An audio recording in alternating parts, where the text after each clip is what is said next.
Hello friends, good evening. आज dB के बारे में पूरा डिटेल लेकर आया हूँ। डीबी के बारे में एक एक चीज़ जो आपके लिए बहुत ही सबसे ज़्यादा इम्पोर्टेंट, किसी का अभी तक तो आपने पीटी दिया, पीटी हो भी गया, जिनका पास कर गए हैं कांग्रेट्स, और वो पूरी तरह से आप डीबी के लिए रेडी हो जाएं कि डीबी में आपको कम से कम 20 से 25 दिन अच्छे से लगने वाले हैं। 20 से 25 दिन अगर सही जल्दी जल्दी किए तो 20 से 25 दिन आपको डॉक्यूमेंट तैयार करने में लगेगा। तो एक एक चीज़ डिटेल देखें, क्योंकि डॉक्यूमेंट में अगर एक भी आपका अगर मिस हुआ और वहाँ पर आप डीबी के समय नहीं रहा तो आपको सीधा क्या करेगा, रिटर्न कर देगा। और आप जानते हैं कि अगर एक बार किसी चीज़ को रिटर्न कर दिया जाता है तो फिर से जाने में या बुलाने में कितना प्रॉब्लम होता है। तो इस सबसे बचते हुए मैं ये वीडियो बनाया हूँ और ये अपना एक्सपीरियंस शेयर किया। मेरा जो 2018 में क्या क्या लगा था, 2018 में मेरा डीबी कैसे कैसे हुआ था, मैं पूरा एक एक चीज़ डिटेल, और ये वीडियो पूरा देखिएगा। ये डीबी है, ये कोई कट ऑफ वाला वीडियो नहीं है। तो डीबी में आपको एक छोटा सा छोटा बात को ध्यान रखना है और ये अगर छोटी से छोटी बात ध्यान रखते हैं तो क्या होता है, डीबी में कोई प्रॉब्लम नहीं होगा। तो ये पूरा वीडियो को देखिएगा, कहीं भी स्किप मत कीजिएगा। ये बहुत ही मेन सेगमेंट है आपके लिए, यहाँ पे एक भी स्किप अपवर्ड नहीं कर सकते हैं। तो देखिए पहला मेन ये देखिए अभी जारी किया था, WR ने जारी किया था CCA वाला, और मेरा भी एडमिट कार्ड है, बहुत बाद में अगला वीडियो में दिखा दूंगा। तो CCA वाला में जो अभी डॉक्यूमेंट वेरिफिकेशन जारी किया था उसका इंस्ट्रक्शन सेम है, कोई भी डिफरेंस आपको नहीं मिलेगा। सेम अपना भी एडमिट कार्ड में मैं देखा तो कोई अंतर नहीं है, क्योंकि सेम है। डीबी में हर जगह वो सेम ही रूल रहता है, रेलवे डिवीजन या बोर्ड कोई भी हो, लेकिन वो रेलवे का रूल क्या हर जगह सेम ही होता है, वो कहीं पे चेंज नहीं होता है। चेंज हो सकता है एक बॉन्ड में आपका, अगर कोई बोर्ड इस बार बॉन्ड मांगता है तो बॉन्ड बहुत ही ज़्यादा इंपॉर्टेंट हो जाता है। मेरा भी टेक्नीशियन में हम हैं तो हमको भी मेरे में बॉन्ड भरना पड़ा 5 ईयर का, और ये बहुत ही ज़्यादा रिस्क वाला चीज़ है, इसमें कोई नहीं भरना चाहता है। इसके बारे में भी बात करेंगे। चलिए फर्स्ट बात कर लेते हैं कि candidate found eligible in document verification will be directed for medical examination eight nominated railway hospital. तो देखिए देखिए आपका जैसे पीटी हो गया, पीटी के बाद क्या होगा कि डॉक्यूमेंट वेरिफिकेशन को ही हम लोग बोलते हैं। डॉक्यूमेंट वेरिफिकेशन जो आप कराइएगा, डीबी डॉक्यूमेंट वेरिफिकेशन जैसे कराइएगा आपको वहाँ के लिए जैसे करेंगे, उसके बाद एक अगला दिन या एक दिन बाद आपको मेडिकल के लिए डायरेक्ट भेज देगा। तो पहले आपसे डीबी लेगा, जिसको बोलते हैं इसका नाम होता है डॉक्यूमेंट वेरिफिकेशन। मतलब आपने जो क्वालिफिकेशन डाला है, जितना भी डिटेल्स डाला है, नाम से एड्रेस, नाम, father name, date of birth, जो भी डिटेल्स आपने डाला है फॉर्म फिलअप के समय, वो पूरा आपसे पूछेगा, पूरा मैच कराएगा। अगर एक भी मिस मैच होता है तो आपके साथ प्रॉब्लम हो सकता है। तो देखिए इसमें यह है कि और लिखा their advise the plan their journey from the Mumbai other venue of the medical examination in advance. मतलब जिनका देखिए WR का से जानते हैं कि यहाँ पर मुंबई है इसका, तो बोल रहा है कि जो अगर मुंबई के आते हैं या अलग जगह से कहीं है तो वो कम से कम जो है stay concern in 3 to 4 days, मतलब 3 से 4 दिन रहने का व्यवस्था आप कर लें। ये तो चलिए कॉमन है, वहाँ पर जाने के बाद 3-4 दिन तो आपको आराम से लग जाते हैं। तो request for change venue medical examination will not be considered. मतलब है कि आपका जहाँ पे मतलब मेडिकल दे दिया, मान लीजिए मुंबई दे दिया, आप चाहेंगे अहमदाबाद में कराना चाहेंगे तो ये नहीं हो सकता है, आपको जहाँ देगा वहाँ पे मेडिकल में जाना पड़ेगा। अगला है candidate must bring copy of application form. मतलब आप फॉर्म फिलअप किए हैं, ये याद रखिएगा। अगर आपके पास है तो बहुत अच्छी बात है, आप संभाल के रखे होंगे, और वो नहीं है तो अभी से ढूंढना शुरू कर दीजिए। जो फॉर्म फिलअप किए थे उसका ओरिजिनल एप्लीकेशन फॉर्म आपके पास होना चाहिए।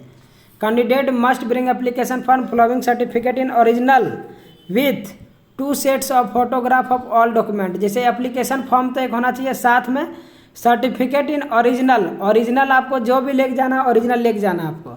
जैसे एक होता है प्रोविजनल, आप भी नाम जानते होंगे इसका। प्रोविजनल जो है तुरंत दे दिया जाता है, एग्जाम का रिजल्ट आता है, जैसे 10th का 12th का तो तुरंत प्रोविजनल दे देता है। लेकिन साल 1.5 साल के बाद क्या आता है, आप ओरिजिनल आता है, आप भी जानते होंगे।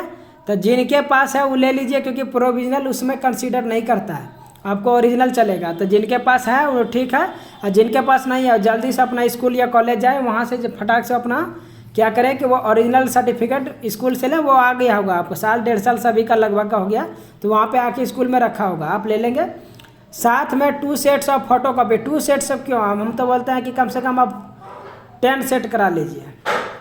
10 सेट एकदम फ्रेश होना चाहिए। जीरोक्स में थोड़ा सा भी और बड़ा वाला मशीन में कराइएगा, ताकि जीरोक्स पूरा एकदम क्लियर हो, थोड़ा सा भी कोई प्रॉब्लम जीरोक्स में ना लगे। 2 sets of photocopy all document duly attested mentioned self attested.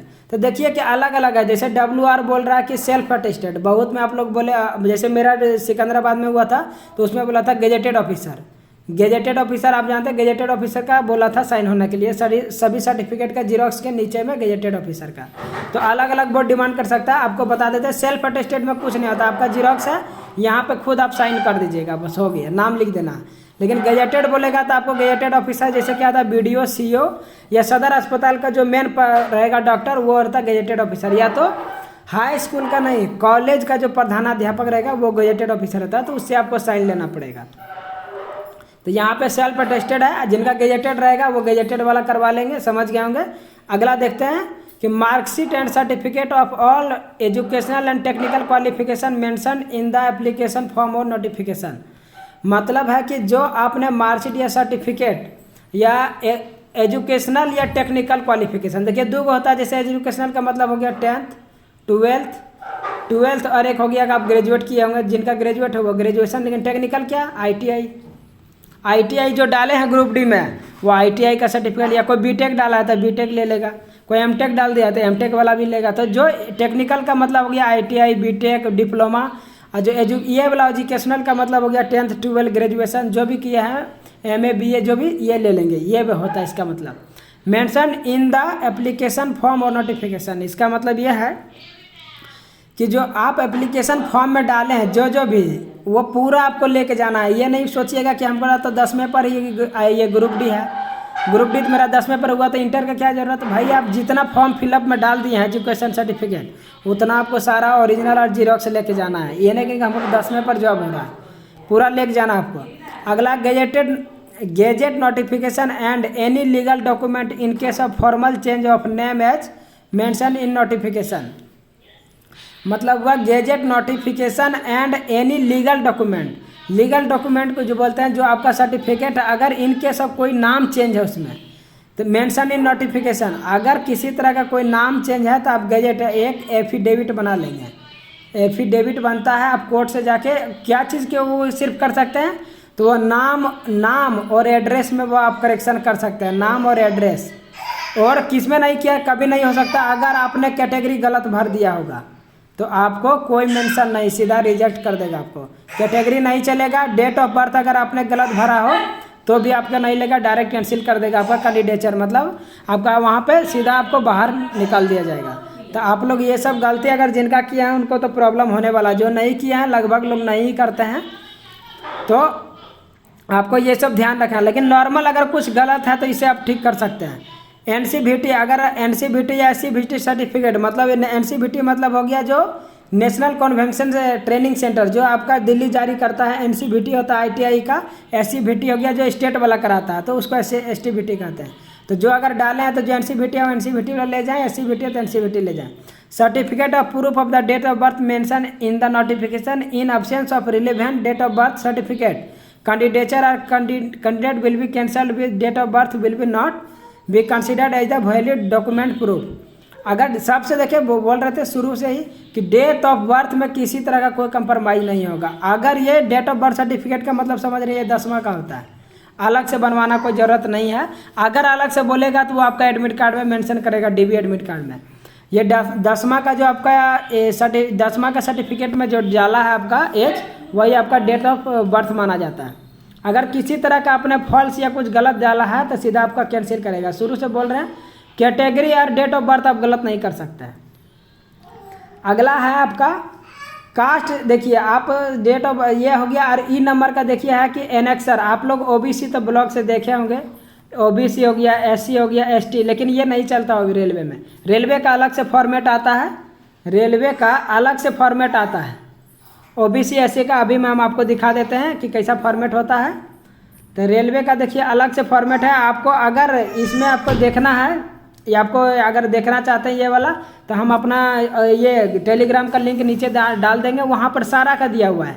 SC का, OBC का, ST का, OBC का डिसेबिलिटी सर्टिफिकेट, सारा कुछ डिटेल दिया हुआ है। आपका जो ज़रूरत पड़ेगा आप वहाँ से ले लें, टेलीग्राम लिंक में वो दिया रहेगा। इनकम एसेट, अगर कोई EBC है, EWS जो नया आया है, EWS इकोनॉमी वीकर सेक्शन उनका भी मेरे पास उसमें नहीं है, आपको नया नोटिफिकेशन आएगा उसमें दे देगा, तो आप वहाँ से डाउनलोड कर लीजिएगा। एनओसी जो जॉब कर रहे हैं सेंट्रल या स्टेट में कहीं भी, तो उनको एनओसी की जरूरत पड़ेगा। नो ऑब्जेक्शन सर्टिफिकेट ये आपको बहुत ज़रूरी पड़ेगा, इसके बिना नहीं कर सकते, क्योंकि आप जब जॉब करिए, जब फॉर्म भरिएगा फाइनल जो आपका जो बोलता है एसआर का मतलब सर्विस रिकॉर्ड, वहाँ पे पूछा जाता है कि आर यू एम्प्लॉयर, तो आपको यस करना पड़ेगा। अगर नो करते हैं बाद में पकड़ाएंगे तो आपको सीधा बाहर कर दिया जाएगा। तो ये ध्यान रखेंगे, आप वहाँ पर एनओसी पहले से ले लेंगे। Self declaration as the discharge of certificate NOC in case of ex serviceman, जो एक्स सर्विसमैन है जैसे आर्मी वाला नेवी वाला कोई भी हो, तो उनको डिस्चार्ज सर्टिफिकेट या इन case of ex serviceman discharge certificate होता है वो जरूरी पड़ेगा उनको।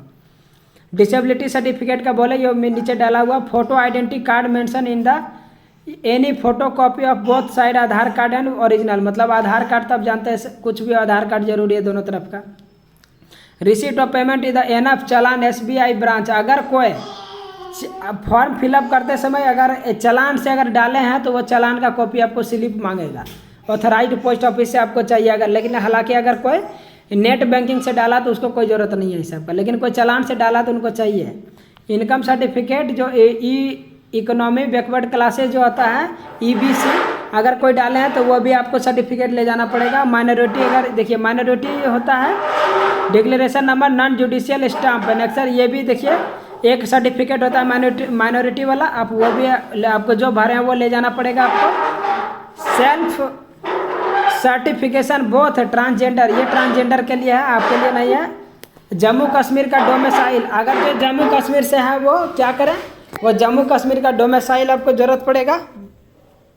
और डिग्री डाइवोर्स, अगर ये देखिए डाइवोर्स वगैरह है, जो डाइवोर्स वगैरह अगर किसी तरह का कुछ उन पर केस है या कोई कोर्ट केस है तो वो आपको पहले उसको क्लेरिफाई करना पड़ेगा। Candidate are also required carry 6 photograph, ये बहुत इंपॉर्टेंट है। Scanned copy photograph online application form 6 copy latest photograph. देखिए candidate are required to 6 copy photograph similar to scan of photograph online application, बोल रहा है कि सिमिलर होना चाहिए, इसमें नहीं कि कुछ है अभी कुछ है, तो जैसा ऑनलाइन एप्लीकेशन फॉर्म फिलअप करते समय डालें वही वाला आपको ओरिजिनल चाहिए, ये बहुत इंपॉर्टेंट चीज़ है।